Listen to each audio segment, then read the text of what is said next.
تاسو به فکر کوئ چې دا څه شي دي؟ دا په اصل کې پلاستیکي غوښې دي. په چین کې د غوښو کاپي هم جوړیږي. نن به زه تاسو ته د چین په اړه د کاپي یا بدل شیانو په اړه ووایم. په چین کې د هر شي بدل شی جوړیږي او څنګه جوړیږي. نن به زه تاسو ته ټول معلومات درکم.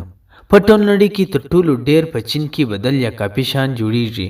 د مشهوره کمپنۍ ټلیفونان، بوټونه، ساعتان هم جوړیږي. یعنی په چین کې تاسو د هر اصلي شي کاپي لیدلی سئ. په چین کې ډیره ارزاني هم ده او هر کار هلته اسانه دی. په دغه خاطر غټ شرکتونه په چین کې خپل شیان جوړوي. پخوا د چین اړیکې د نورو ملکو سره دونه نه وې، خو وروسته ټولو مشهوره کمپنیو هلته خپل شیان جوړول او د دغه ځای څخه د بدل یا کاپي شیانو جوړول شروع سوه. کالي، بوټونه، ټلیفونان او هر شی. کله چې هلته د مشهوره کمپنیو شیان جوړېدل شروع سوه، نو د دوی دپاره د کاپي شیانو جوړول اسانه سوه. ویل کېږي چې 80% بدل شیان په چین کې جوړیږي او دوی په یوه هفته کې د یو اصلي شي کاپي جوړه کړي او د هغه اصلي او کاپي شي په کیفیت کې د مځکې او د اسمان فرق وي. اوس خو چین د دنیا د کاپي شیانو د جوړولو مرکز جوړ شوی دی او دلته څه شي جوړیږي، پر دې به خبرې وکړو. اول به د خوراک څخه شروع کړو.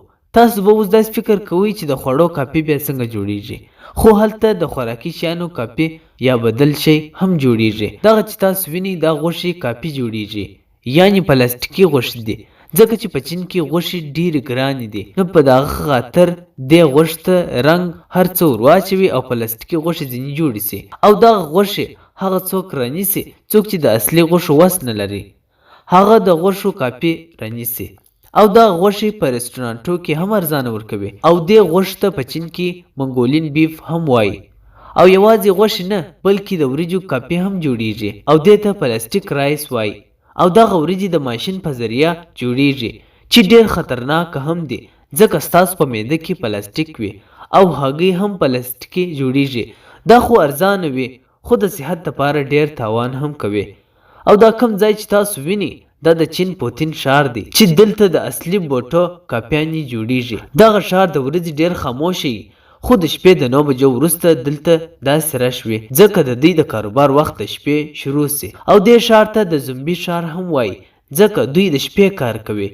د دنیا د مشهوره کمپنیو د شیانو کاپي شیان دلته جوړیږي او ډېر هغه اصلي ډیزاین ته ورته شیان جوړوي چې د اصلي او کاپي شي پیژندل سخت وي. د لرې څخه خو بیخي نه معلومیږي، خو چې د نږدې څخه یې وګورئ نو په ځینو نښانو کې یې فرق وي.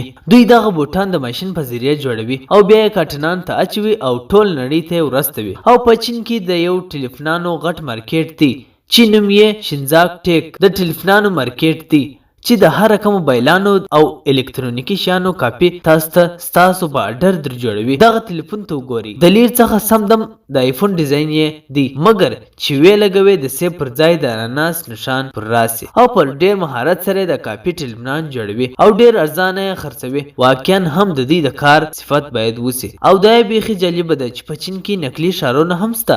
دا وګورئ، هلته یې د پاریس ښار د برج کاپي هم جوړه کړې ده او نږدې ټول ځایونه هم هغه رقم دي. تاسو چې هلته ورسئ داسې فکر به کوئ لکه په پاریس کې چې یاست. او د دې ځای نوم دی پیانډو شینک. خو دا ښار خالي دی، ډېر رش نه لري ځکه دلته خلکو هیڅ کورونه نه دي رانیولي. او په چین کې د امریکا ښار هم یو کاپي ښار دلته جوړ شوی دی. او دا کومه واوره چې تاسو وینئ دا هم دوی خپله جوړه کړې ده. او د دغه ځای کورونه هم ډېر ګران دي، خو بیا هم دلته خلک اوسیږي. یعنی په چین کې اوسېدل خو د امریکا احساس کول دي. د دې کمزورو شیانو مارکیټ ډېر غټ دی. موبایلان، بوټونه، ساعتان او ګولیانې او داسې نور بدل شیان جوړوي چې انسان یې فکر لا نشي کولی. خو د هغو شیانو کوالټي ډېره خرابه وي. ځینې شیان د صحت لپاره هم سم نه دي. کمزوره د آرایش سامان هم د مخ پوست خرابوي. کاپي شیان په ټول نړۍ کې دونه ډېر سوي دي چې خلک اصلي او بدل شی سم نه سره پیژني. او دا بدل شیان دونه کمزوره جوړوي چې کیفیت یې ډېر ور خراب کړي. اکثره وخت خو داسې هم کیږي چې خلک پیسې د اصلي شي ورکړي خو دوی بدل شیان ورکړي، یعنی خلک یې سم فرق نشي کولی. دا شیان په چین کې نه بلکې د نړۍ په ګوټ ګوټ کې اوس جوړیږي.